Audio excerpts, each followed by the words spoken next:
Di ko akalain na sa mga kamoting ito at iba pang mga sangkap ay makakagawa na tayo ng super sarap na merienda na pwedeng pagsalusaluhan ng buong pamilya. Di na rin tayo gagamit dito ng oven para lang makapagluto nitong kamote cake. Tingnan nyo naman ang kinalabasan ng ating nagawang kamote cake, guys. Hindi ba't ang sarap-sarap tignan? Since kamote cake nga itong gagawin natin, kaya kakailanganin natin ng ilang pirasong kamote. Any color naman po ng kamote is pwedeng-pwede natin gamitin dito, guys. Bali, hahati-hatiin lang natin itong mga kamote into smaller pieces dahil palalambutin muna natin ang mga ito. Nahugasan ko na nga po pala yan bago natin lutuin. Pakukuluan lang muna natin itong mga kamote hanggang sa lumambot. And habang pinalalambot ang mga kamote, ay ipe-prepare ko na din po yung paglalagyan ng ating kamote cake. Bali, gagamit lang po tayo dyan ng stainless na lagayan. Napapahiran ko lang muna ng mantika at saka lalagyan ng parchment paper. Ito po ay para mas madali nating mai-unmold mamaya itong lulutuin nating kamote cake. Pwede din po kayong gumamit dito ng lianera or any lagayan na available dyan sa inyo. Kapag okay na ang lagayan, ay ipe-prepare ko na din po itong chocolate na pang toppings natin mamaya. Mumurahing chocolate lang po itong binili ko sa tindahan, guys. Pwede din po kayong gumamit ng mga preferred ninyong brand ng chocolate dito. Kapag okay na din po ito, ay balikan na natin yung kamoteng niluto natin.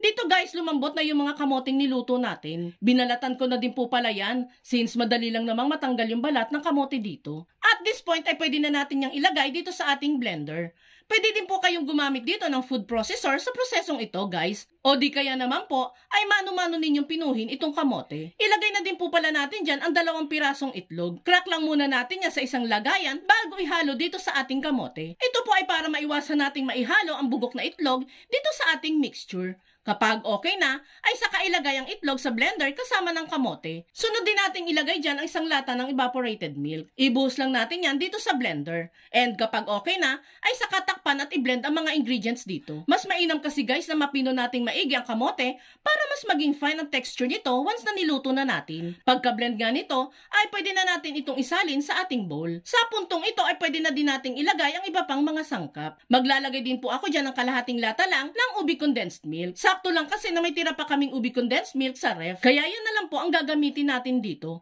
Pero pwede naman po kayong gumamit ng classic lang na condensed milk. Ihalo lang natin yung maigi sa mixture at saka isunod dito ang 1 kutsara lang ng baking powder. I-sift lang natin yan para maiwasan ang buo-buo sa ating mixture. Then saka isunod ang 1½ cup ng all-purpose flour. I-sift lang din natin yan lahat, then saka halu-haluin ang mixture. At kung nakaabot ka sa part ng video nating ito, it means na interesado ka sa kamote cake recipe na sinishare natin ngayon. At kung sakali pong magugustuhan mo ito, pwede po bang pakipusuan mo naman ang video natin at mag-iwan ka na din po ng comment na amazing kamote cake recipe. Maraming salamat po! Once nga na mahalo na natin thoroughly ang mga ingredients, ay ganito na yung magiging consistency nito.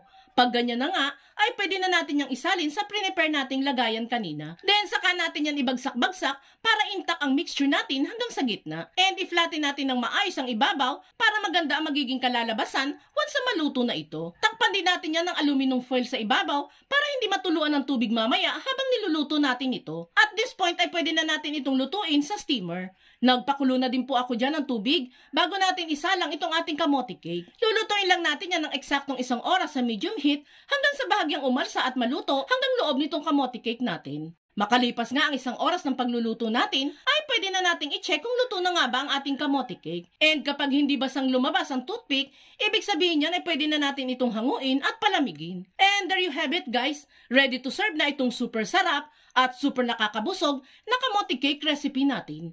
O, diba, guys? Sa ilang kamote lang at ilang mga sangkap ay makakagawa na tayo ng meriendang pwedeng pagsalusaluhan na ating buong pamilya. Kaya itag mo na mga friends and loved ones ninyong mahilig sa kamote at subukan nyo na ding magluto nito.